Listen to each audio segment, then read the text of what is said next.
do you think of when you hear the words willpower? Do you think of someone with strong determination to do something no matter what?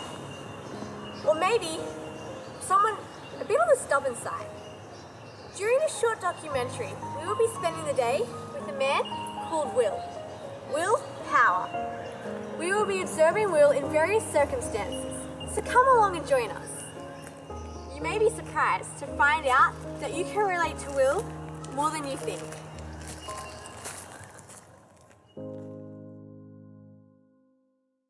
What comes to your mind when you hear the words willpower? I think that willpower is making a choice and sticking with it. I think of psyching yourself up to do something that you don't want to do, but that you know is going to be good for you.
When I hear the word willpower, I think of effort, I think of motivation, the willingness to make sacrifices, to go to great lengths to accomplish an objective.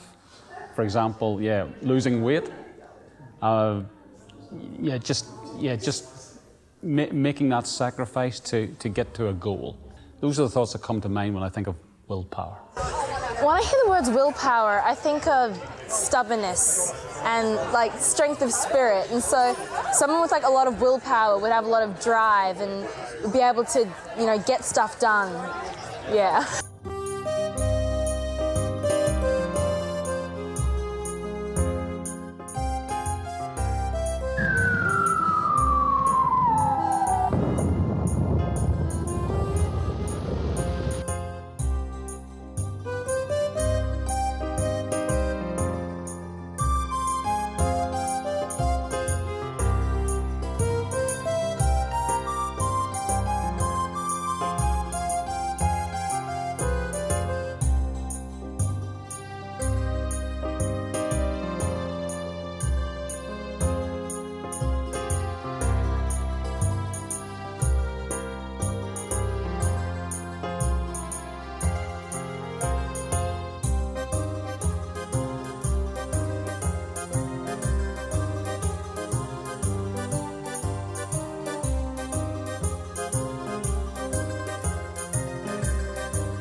Many are inquiring, how am I to make the surrender of myself to God?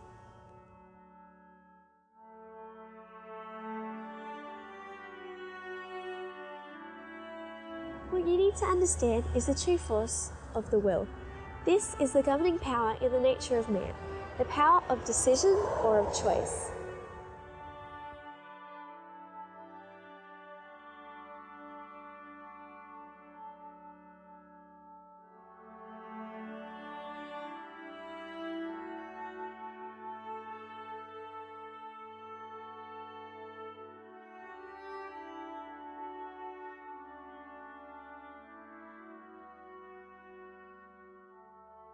Everything depends on the right action of the will. The power of choice God has given to men, it is theirs to exercise.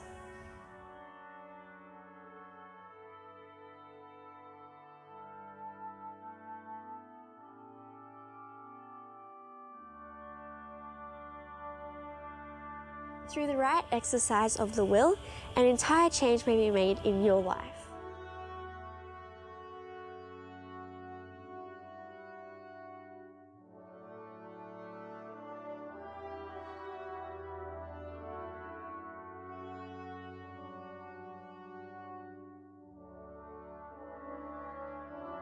By yielding up your will to Christ, you ally yourself with the power that is above all principalities and powers.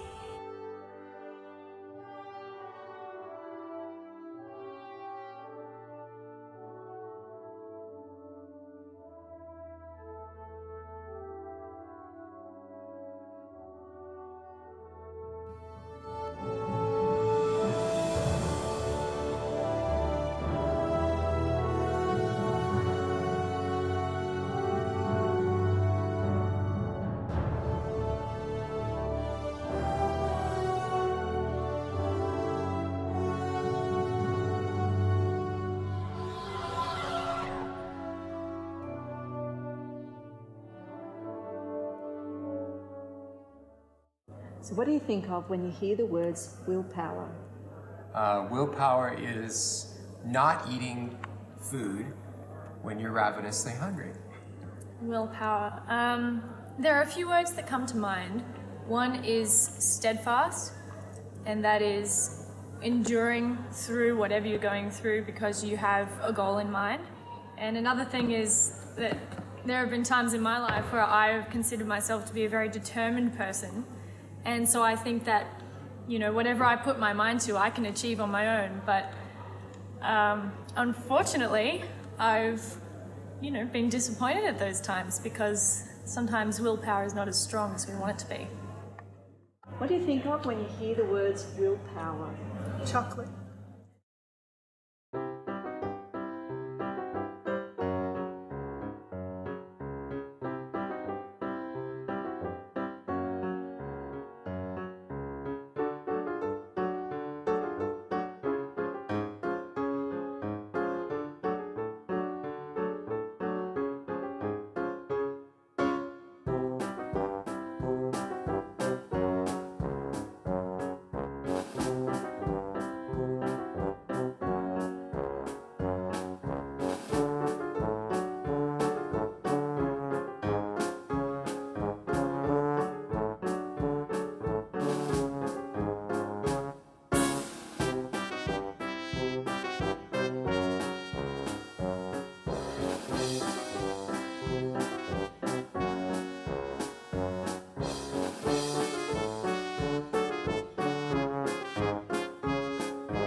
What comes to your mind when you think of the words willpower?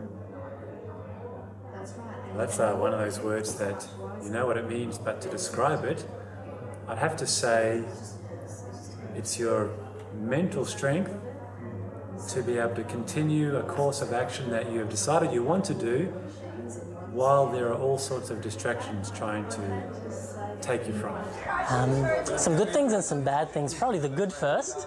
I think of a desire and an ability to act on a decision or a choice or to take action on something that you need to. Probably the bad is, to try really hard, to sort of grit your teeth and to persevere against the odds, to suffer, to struggle, to be in a lot of pain. So the good and the bad. Willpower, what do I think of? Well, the first thing I think of is our strength, the strength of human beings, willpower. And then the next thing I think of is how many times my willpower has failed to be adequate for the experience that I'm now having, and that is the experience of a Christian.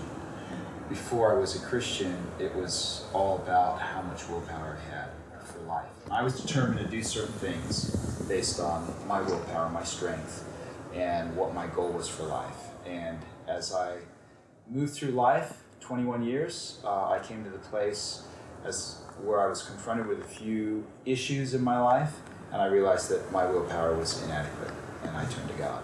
And so when I think of willpower, I think of the need that I have to give my will and my life and the little strength I have to God.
So what do you think of when you hear the words willpower?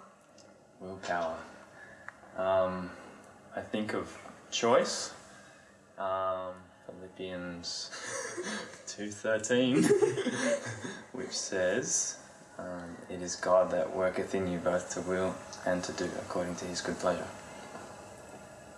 I think of the fact that the will, according to something I read in the book Steps to Christ, that the will is the governing power in the nature of man. So that's what determines my decision-making capacity. That's the will. But when I think of power, I don't think of just my willpower. I think my will is what God has given me to make decisions. But the power that needs to come into contact with my will is the love of God. So when God's love intersects with my will, that's willpower. When I think of willpower, I think of the quotation that says, when the will of God is united with the will of man, it becomes omnipotent. So without divine power, the human will is very incapable of functioning correctly.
So, what do you think?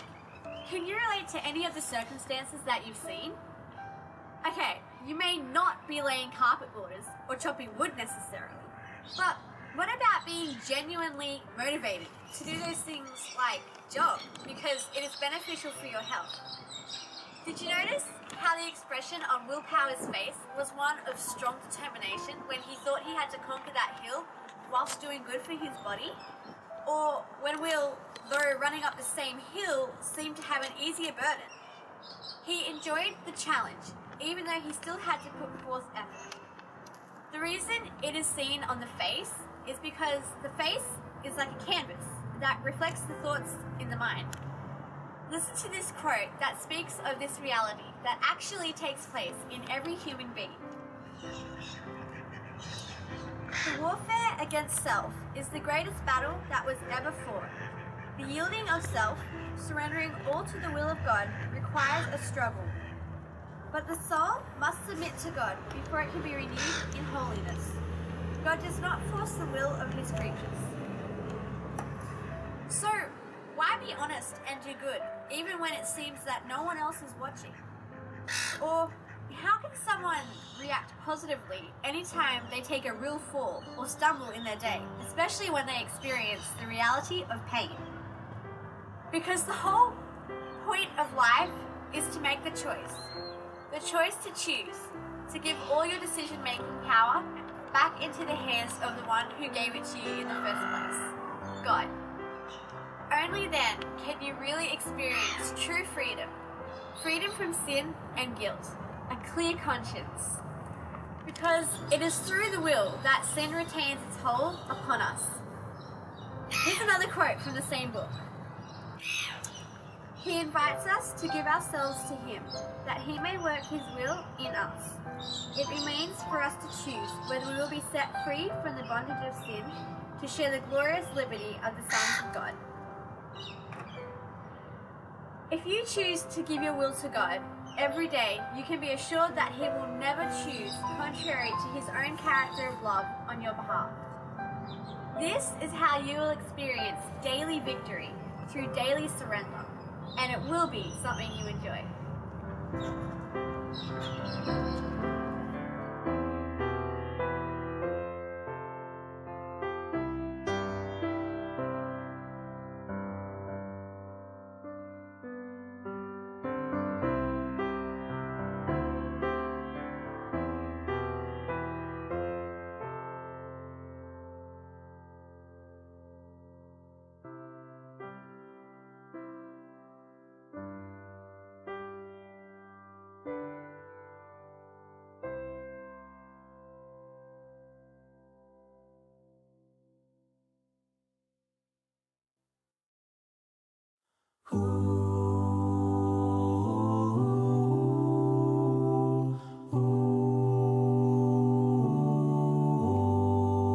How deep the Father's love for us, how vast beyond all measure, that he should give his only Son to make a wretch his treasure.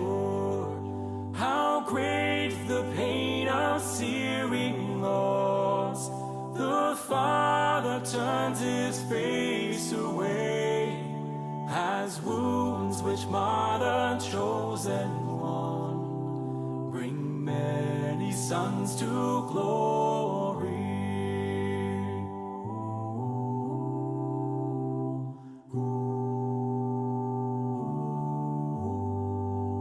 Behold the man upon a cross, my sin upon his shoulders. Ashamed, I hear my mocking voice call out among the scoffers. It was my sin that held him there until it was accomplished. His dying breath has brought me life. I know that it is finished.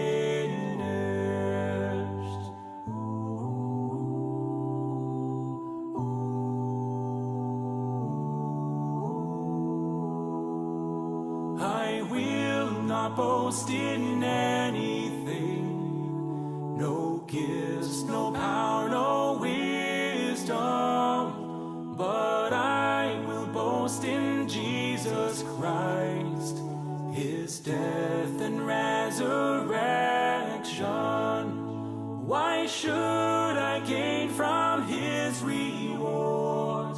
I cannot give an answer, but this I know with all my heart, his wounds have paid my ransom.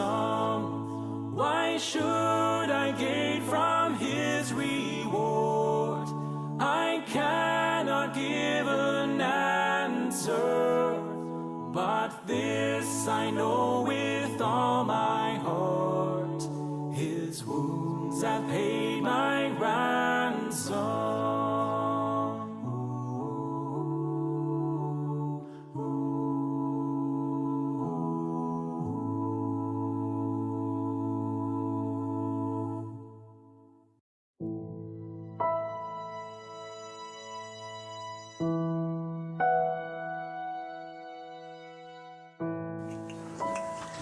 Hi everyone, my name is Daniel. I've been the guy you've been seeing running around in this film called Restored, the story of a human will. And I wasn't acting, by the way. That's who I was. My life before God, my life before Jesus, was willpower. I was doing what I wanted to do in my strength, and I was doing what I knew was right because I had to. My life after meeting Jesus and surrendering all that I am and who I am, my will, to him was will, God's will. I want to close with this simple little illustration. Here is a seed. This seed is all by itself. It'll be nothing more than a seed. It'll never produce any more seeds. It'll never grow. It'll just be a seed all by itself. Now, when this seed is planted into the ground and dies, it actually lives. It lives through the tree that's produced. It lives through the seeds that are produced. And it lives through the seeds that those seeds produce. And those trees produce. And on and on and on. This will is summed up in one scripture. Jesus actually said it. Unless a seed falls to the ground and dies, it abides alone. But if it does fall to the ground and die, it'll produce much fruit.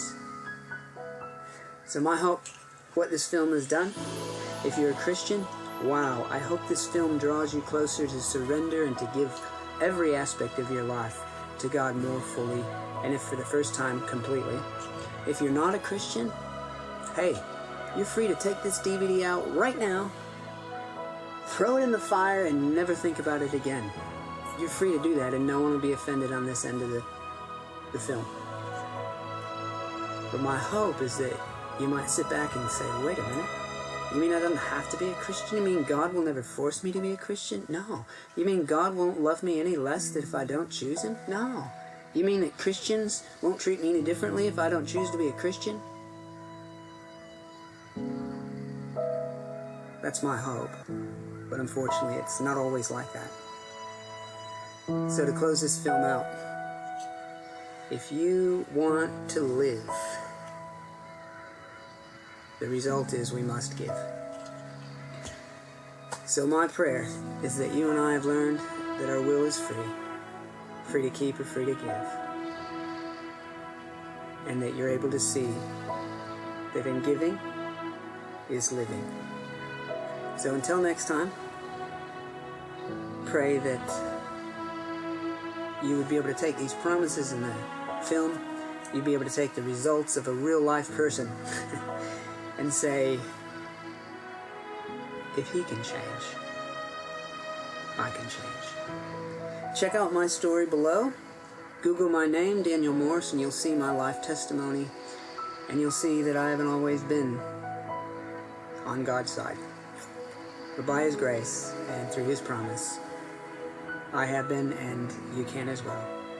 So God bless you guys, and we'll see you next time.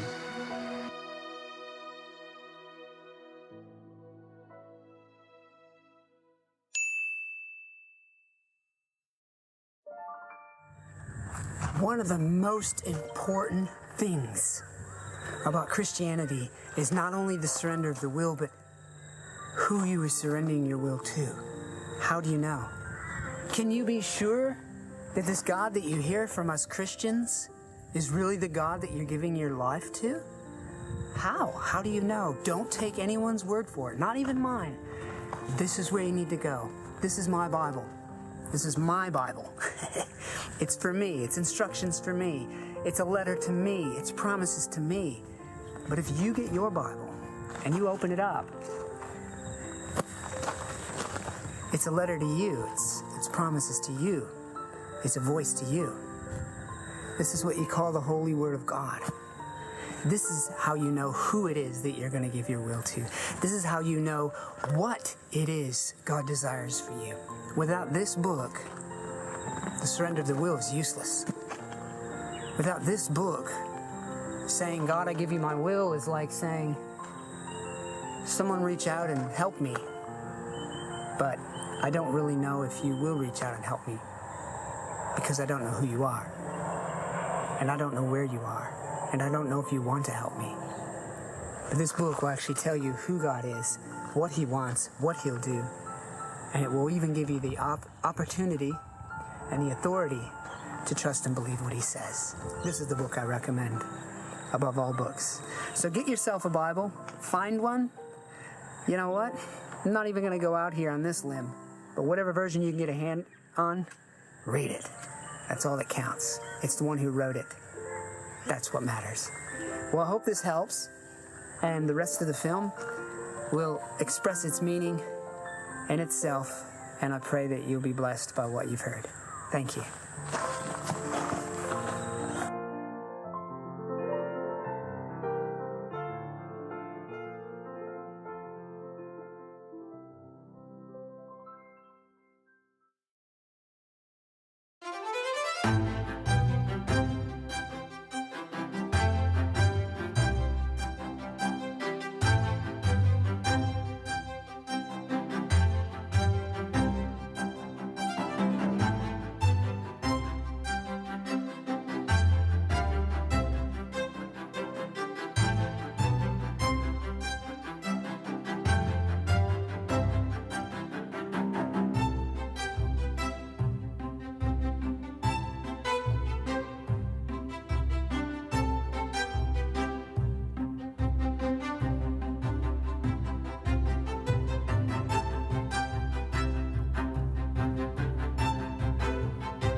Hey everyone, that's the end of our film, and I'd just like to close with a few thoughts. There's two things that are so important in this film when it was being put together, and that we were hoping everyone will be able to understand and see. One, the first thing is that God will never, never force your will. He'll never force my will. And two, the statement that says, an entire change may be made in the life. How does God not force the will, but yet an entire change is made in someone's life?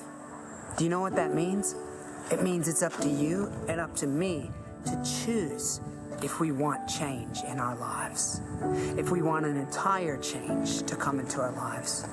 This is the book we've been reading from, Steps to Christ. It's a small little book. It's 95 cents. Please, I want to encourage everybody, Christian or non-Christian, to pick one of these books up and read it. You'll never be the same. If you don't have 95 cents, email me. I'll leave my address, and I'll pick one up, and I'll mail it straight to you, okay? The point of this film is summed up in this statement. I want to read these closing comments. Desires for goodness and holiness are right as far as they go. But if you stop here, if you stop for desiring, if you stop with just hoping, they will avail nothing. Nothing will change. Nothing will happen. Many will be lost while hoping and desiring to be Christians. They do not come to the point of yielding the will to God. They don't come to that point where they say, here I am, take me, God. She keeps writing. They do not now choose to be Christians. Christianity is about choice. Christianity is about a decision. Christianity is about a continual choosing and deciding every day to walk with God by the surrender of your ability to choose and your power to decide to Him. Through the right exercise of the will, here's that sentence, an entire change may be made in your life. By how? An entire change may be made in your life. This is how. By yielding up your will to Christ, you ally yourself with the power that is above all principalities and powers. Talk about the right man on your side. You will have strength from above to hold you steadfast. Have you ever had strength from below and it just wasn't enough? This is strength from above, and thus through constant surrender to God, you will be enabled to live the new life. Have you ever wanted a new life? Here it is. Last few words. Even the life of faith. A life of faith is a life of a Christian. A life of faith means you're living by what God has said, regardless of what you feel and what you are experiencing and what all the circumstances of the entire world are saying. You're living by what God has said because He's promised it, and He cannot lie. That's the life of faith. If He says you can trust me with your will, please give it to me. I will work and will and do in you those things which are pleasing to me and bring joy and happiness to you. He means it. Okay, friends, we're going to do a second series. We're going to do a second film. It's a film on faith. Of course, this is the life, the new life, the surrender, and this is the faith that keeps that surrender alive and working every day. We hope you enjoyed the film. We hope you understood that that was my life. I was not acting. That was me. And at the same time, it can be you when you choose to give your will to God, the one who has loved you with an everlasting love. Pray for your blessing, and I pray for your peace, and I pray that you will choose today whom you'll serve. Thank you, and God bless. Bye-bye.